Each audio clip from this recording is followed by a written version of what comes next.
Hello everyone, welcome to IQ tab.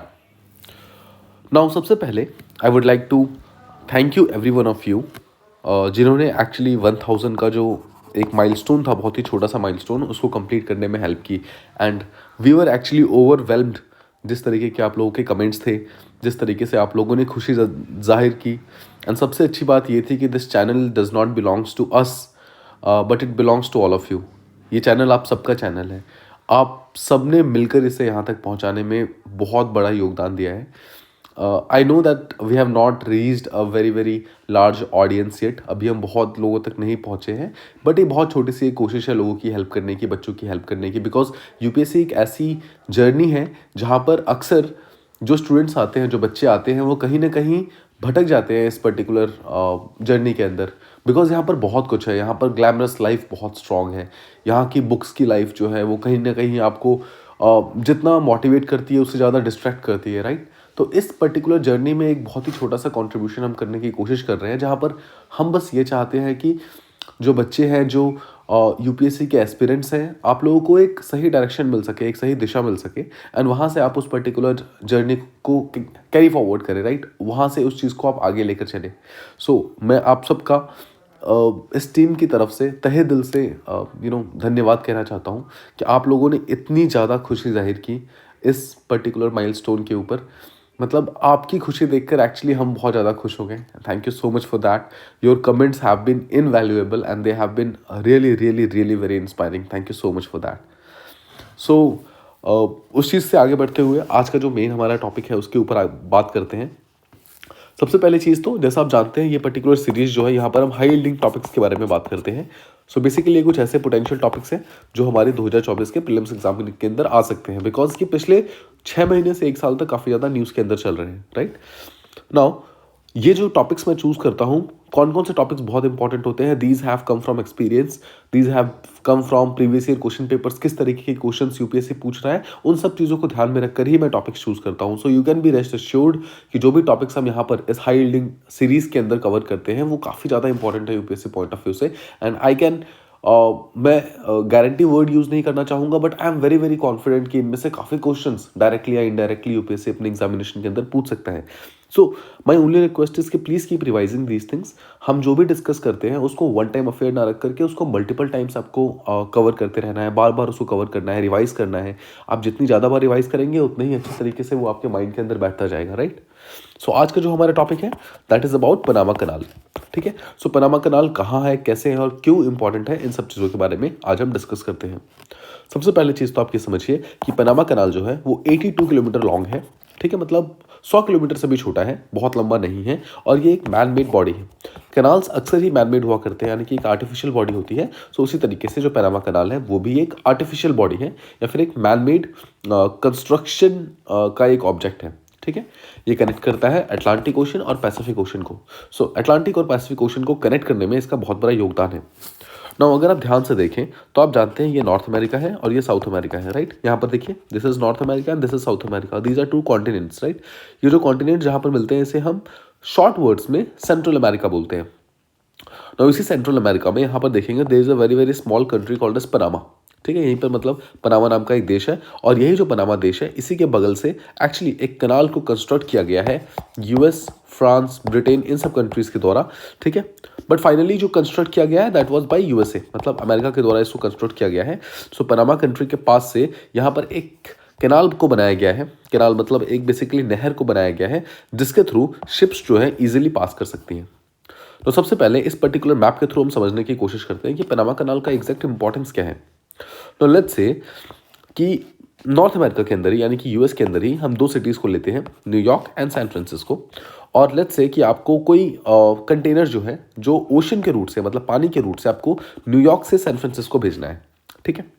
अब जब तक ये कैनाल नहीं हुआ करता था तो देखिए किस तरीके से ये पर्टिकुलर चीज़ ट्रैवल करती थी। ये न्यूयॉर्क से निकलती थी, ये पूरा साउथ अमेरिका का चक्कर मारती थी और बिल्कुल साउथ अमेरिका के सदर्न पार्ट से होते हुए वापस आती थी और तब ये जाकर सैन फ्रांसिस्को पहुंच पाती थी। आई होप आप ये चीज़ समझ पा रहे हैं कि मतलब बेसिकली एक स्ट्रेट लाइन को कवर करने के लिए उस पर्टिकुलर शिप को एक पूरा कॉन्टिनेंट पार करके, मतलब आधी दुनिया पार करके जाना पड़ता था। एंड बिकॉज ऑफ दैट बहुत ज़्यादा टाइम का, बहुत ज़्यादा मनी का, बहुत ज़्यादा रिसोर्सेज का वेस्टेज यहाँ पर होता था। तो इस चीज़ को शॉर्ट करने के लिए, इस रूट को शॉर्ट करने के लिए क्या किया गया, अमेरिका ने बेसिकली इसका इनिशिएटिव उठाया था। ठीक है, 1904 में जाकर के ये इनिशिएटिव उठता है। ऑल्दो ये जो पर्टिकुलर कैनाल है ये बनना पहले ही स्टार्ट हो गया था जब फ्रांस ने इसको 1881 में बनाना स्टार्ट किया था, but that is not that important. आपको ध्यान रखना है कि यूएसए ने जो इसको बनाना स्टार्ट किया वो 1904 के आसपास में बनाना स्टार्ट किया, और एक्चुअली यूएस का सबसे बड़ा मोटिव था कि ये जो रूट है, इस रूट को यहाँ पर क्लोज करना है, इस रूट को यहाँ पर शॉर्ट करना है, एंड दैट इज़ वाई उन्होंने पनामा नाम का ये प्लेस चूज़ किया जहाँ पर इस पर्टिकुलर कैनाल को बनाया जा सकता था।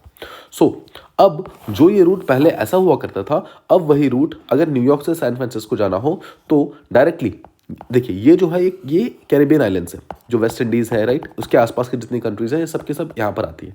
सो कैरिबियन आइलैंड्स के बीच से होते हुए यहाँ पर पनामा कनाल से पास करते हुए कोई भी शिप जो है बहुत ही आसानी से सैन फ्रांसिस्को में जा सकती है। नाउ दैट इज़ वाई अगर आप देखो कि ये जो यहाँ पर डिस्टेंस है, इस डिस्टेंस को ऑलमोस्ट 1/3 कम कर दिया गया इस पर्टिकुलर पनामा कनाल के थ्रू।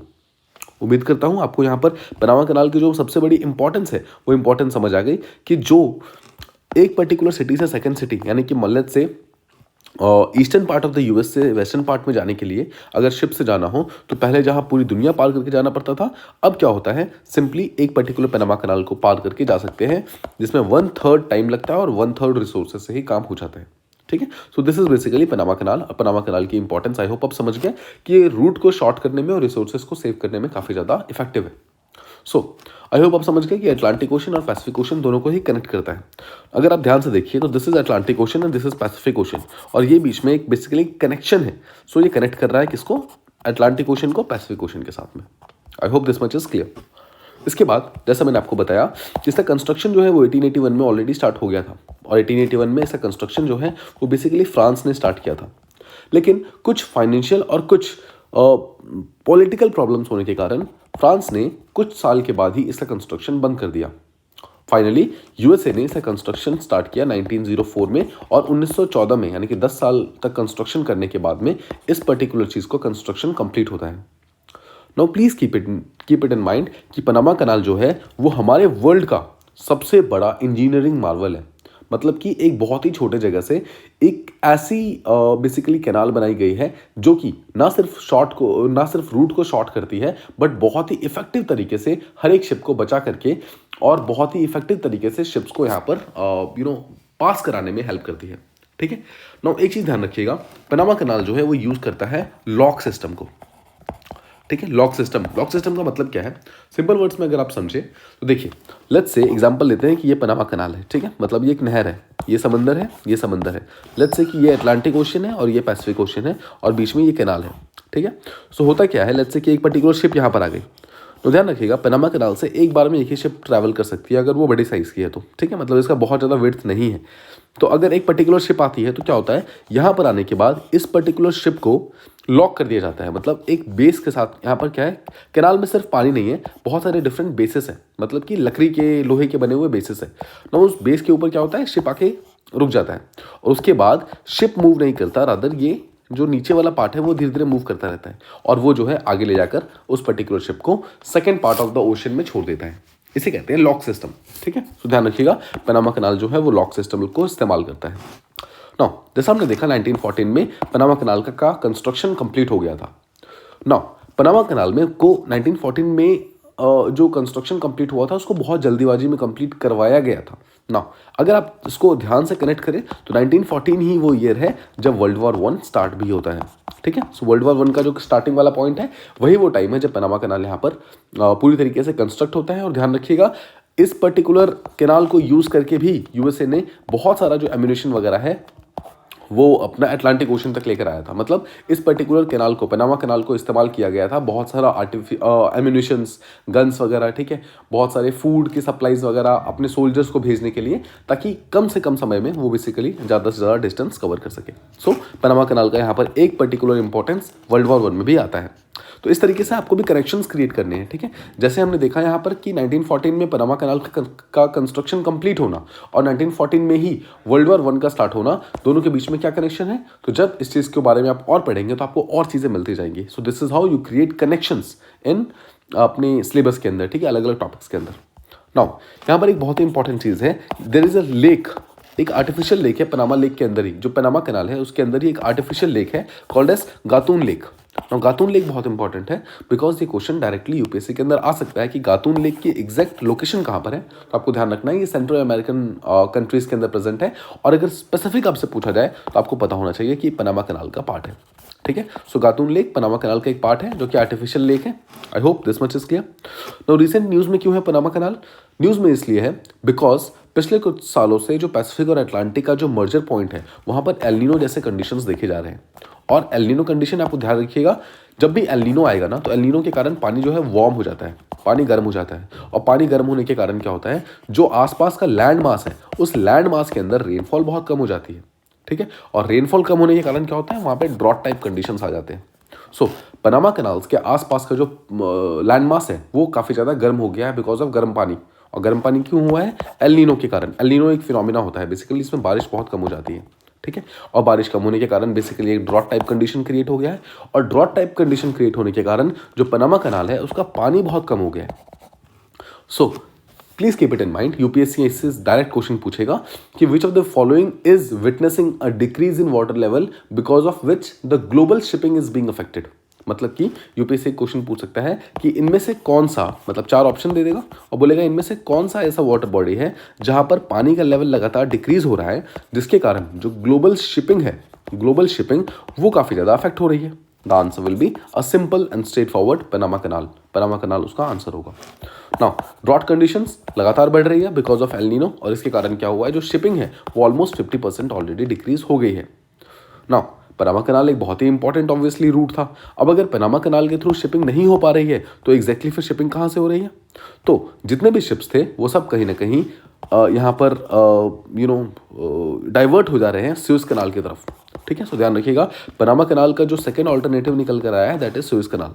सो लेट्स से कि एक पर्टिकुलर कोई भी यहाँ पर बॉडी है, मतलब लेट्स से कोई एक पर्टिकुलर कंट्री है, लेट्स से इंडिया है, और इंडिया को कोई भी अपना जो वेसल है वो यहाँ से भेजना है लेट्स से यहाँ पर। ठीक है, सो वो क्या करती थी, इधर से आती थी, ठीक है, यहाँ पर जाती थी, यहाँ पे पनामा कैनाल से पास होकर सैन फ्रांसिस्को में जाकर अपना जो भी गुड्स एंड सर्विसेज है वो जाकर वहाँ पर प्रोवाइड कर देती थी। ठीक है, नॉट यहाँ पर, आई होप आप समझ गए कि अगर एक पर्टिकुलर कंट्री को आना होता था तो वो अफ्रीका से पास होता था, यहाँ पर जो पनामा कैनाल है उससे पास होकर के जाकर के उस पर्टिकुलर सिटी में या फिर उस पर्टिकुलर कंट्री में अपने गुड्स एंड सर्विसेज को दे देता था। नाउ अभी इनको जाना पड़ रहा है स्विस कैनाल से। ना स्विस कैनाल जो है, देखो स्विस कैनाल जो है ना एक बहुत ही खतरनाक एरिया है। बहुत ही खतरनाक एरिया इसलिए है बिकॉज ये अरब वर्ल्ड है, और अरब वर्ल्ड के अंदर देखा गया है पिछले कुछ सालों में बहुत सारे जो टेररिस्ट एक्टिविटीज़ हैं वो इंक्रीज हो गई है। ना स्विस कैनाल के पास में एक यमन नाम का कंट्री है और वहीं पे हाउदी रेबल्स रहते हैं। ना कोई भी ऐसी शिप वगैरह जब यहाँ से मूव करते हैं, यहाँ से पास ऑन होती है, तो ऑब्वियसली वो पर्टिकुलर जो लेट्स से पायरेट्स होते हैं या फिर जो भी टेररिस्ट्स होते हैं वो लोग क्या करते हैं, उन शिप्स पे हमला करते हैं। ना बिकॉज ऑफ दैट काफ़ी ज़्यादा खतरा होता है। तो इसलिए स्विस कैनाल को जितने भी अलग अलग कंट्रीज है वो सब अवॉइड करना चाहती है because of pirates and all. ठीक है, सो अवॉइड करना चाहती है बट ऑब्वियसली अवॉइड कर नहीं पा रही है। सो जैसे ही पनामा कैनाल का यहाँ पर इंपॉर्टेंस कम हुआ है बिकॉज ऑफ ड्रॉट, तो अब जो बाकी कंट्रीज हैं उनको ये जो एक्स्ट्रा जो ये बर्डन फेस करना पड़ रहा है, या तो आप लॉन्ग रूट ले लो, और अगर आपको शॉर्ट रूट लेना है तो फिर आपको स्विस कैनाल से पास होना पड़ रहा है। बिकॉज ऑफ दैट बहुत सारे यहाँ पर जो अलग अलग वेसल्स हैं उनके ऊपर पिछले कुछ महीनों में अटैक्स होते हुए देखे हैं। अगर आपने जो स्टार्टिंग में हम न्यूज़ डिस्कशन किया करते थे, अगर आपने उसको फॉलो किया होगा तो आपको याद होगा MV चैम प्लूटो नाम का एक शिप था, फिर MV साईं बाबा नाम का एक शिप था। नो MV का मतलब क्या होता है? MV का मतलब होता है मैरीटाइम वेसल। ठीक है, सो मैरीटाइम वेसल चैम प्लूटो, जो कि आपको अगर याद होगा तो एक लाइबेरिया का था। Maritime vessel Sai Baba. ठीक है, तो ऐसे टाइप के जितने भी शिप्स जो स्विस कैनाल से पास होकर के या तो इंडिया की तरफ आ रहे थे या फिर उसकी तरफ जा रहे थे, उसके अपोजिट जा रहे थे, उनके ऊपर काफ़ी अटैक्स हुए हैं। Because of that Swiss canal जो है वो खतरे से खाली नहीं है। तो अलग अलग कंट्रीज स्विस कैनाल को प्रेफर करना नहीं चाहती, बट पनामा कैनाल यहाँ पर ड्रॉट के कारण बहुत ज़्यादा इफेक्टिव नहीं रहा। इसीलिए यहाँ पर एक और ऑल्टरनेटिव ट्रेड रूट की बात की जा रही है, उसका नाम है Ben Gurion canal project. Ben Gurion canal project जो है वो जो स्विस कैनाल है ना उसके बहुत पास बनाने की कोशिश की जा रही है, बट उसके ऑल्टरनेटिव की तरह बनाने की कोशिश की जा रही है। लगभग 160 मील लॉन्ग ये पर्टिकुलर कैनाल बनाई जाएगी जो कि मेडिटेरेनियन सी को गल्फ ऑफ अकाबा के साथ कनेक्ट करेगा। इस चीज़ को मैप के थ्रू समझते हैं। सबसे पहले तो लेट्स सी एक पर्टिकुलर शिप जो है वो इंडिया से निकलती है और गल्फ ऑफ सुएज से होते हुए, ठीक है, यहाँ पर सुएज कनाल से ट्रैवल करती है। बट आप जानते हैं बिकॉज ऑफ अलग अलग प्रॉब्लम्स यहाँ पर काफ़ी सारी प्रॉब्लम्स देखी जा रही थी, राइट। लगातार यहाँ पर शिप के ऊपर अटैक्स वगैरह देखे जा रहे थे, ऐसे ऐसे प्रॉब्लम हो रही थी। तो उन्होंने क्या सोचा कि गल्फ ऑफ सुएज को ना अगर हम यूज़ करके सिंपल गल्फ ऑफ अकाबा को इस्तेमाल करें। सो दिस इज यहाँ पर गल्फ ऑफ अकाबा, ठीक है। सो गल्फ ऑफ अकाबा जो है, यहाँ से अगर एक पर्टिकुलर शिप को हम इस तरफ ना मोड़ करके इस तरफ मोड़ दें और यहाँ पर एक basically canal type structure create कर दें जो कि इजराइल के अंदर से होकर पास करेगा। और ना सिर्फ इजराइल के अंदर से, बट यहाँ पर देखिए गाजा स्ट्रिप भी प्रेजेंट है, राइट। यहाँ पर गाजा स्ट्रिप भी प्रेजेंट है, तो गाजा स्ट्रिप से भी यहाँ पर पास करेगा, जेरूसलम के बहुत पास रहेगा। तो यहाँ से अगर एक बेसिकली प्रपोज्ड कैनाल बनाया जाता है तो ये काफ़ी ज़्यादा टाइम बचाएगा और काफ़ी सारा सेफ्टी का जो प्रॉब्लम है उसको भी सॉल्व करने में हेल्प कर सकता है, ठीक है। सो आई होप आप समझ गए कि बेन गुरियन कनाल कहाँ पर है। बेन गुरियन कनाल बेसिकली इजराइल से होकर निकलेगा और ये एक जो हमारा सुएज कनाल है उसके ऑल्टरनेटिव की तरह इसको बनाने की कोशिश की जा रही है, ठीक है। सो उम्मीद करता हूँ आपको ये पर्टिकुलर टॉपिक जो है पनामा कनाल का ये प्रॉपर्ली समझ आ गया होगा। And this is actually very very important topic because यहाँ पर ड्रॉट कंडीशंस बढ़ रहे हैं। एक तो क्वेश्चन इसके ऊपर डायरेक्टली यही बन सकता है कि कौन सा ऐसा वाटर बॉडी है जो कि ड्रॉट कंडीशन फेस कर रहा है। उसके अलावा जो बाकी क्वेश्चन है जैसे कि गुटन लेक के ऊपर क्वेश्चन बन सकता है, कौन कौन से ओशंस को कनेक्ट करता है, कब ये कंप्लीट हुआ था, ठीक है। और बेसिकली ड्रॉट टाइप कंडीशंस कौन से फिनोमेना के कारण बनते हैं। फिर बेन गुरियन जो कैनाल प्रोजेक्ट है उसके बारे में पूछा जा सकता है। So these are all the important topics जो कि इस पर्टिकुलर क्वेश्चन टॉपिक से आ सकते हैं। उम्मीद करता हूँ आज की वीडियो आपको प्रॉपर्ली समझ आ गई होगी। अगर आपको ये वीडियो पसंद आई हो तो please do like, share and subscribe, and thank you so much for listening to this particular video. Stay tuned for more of such videos on the same channel. Thank you.